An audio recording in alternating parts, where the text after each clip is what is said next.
Потресни се така наречените големи одмори во училиштата, речиси 20% од учениците немаат пари за доручек и на ставата ја следат гладни.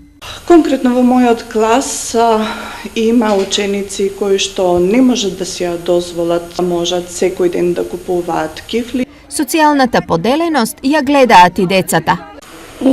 Јас си купувам. Да. Има ли деца кои што не си купуваат кифли? Да.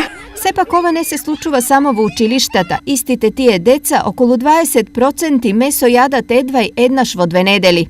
Како нивното гладување се одразува на учењето? Се разбира, ние како наставници кој ќе дојде да се пожали од некој проблем, ме боли глава, прво ги прашуваме дали јадеше, дали земаше оброк, како не, се нудиме да им дадеме наши пари со цел детето да не остане гладно.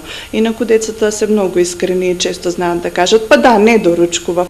Освен што се претежно гладни, овие деца и не спијат добро, дури 47% од нив немаат свој кревет и го делат најмалку 2 деца.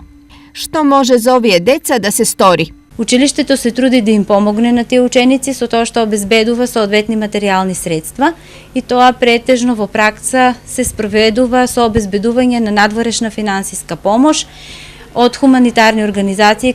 Уште на почетокот на учебната година формираме така наречен солидарен фонд, во кој што сите прибрани пари од хуманитарни акции, сите тие пари влегуваат во тој солидарен фонд и ние се грижиме за таквите ученици кои што припаѓаат на тие социјално ранливи семејства, така да нивната кујна, односно исхрана, ладен оброк кој што го примаат во училиште, тоа е покриена од такви средства. Секако ова не е решение за она што се нарекува детска сиромаштија, бидејќи таа потекнува од родителската, веројатно има начин на децата да им биде барем малку полесно.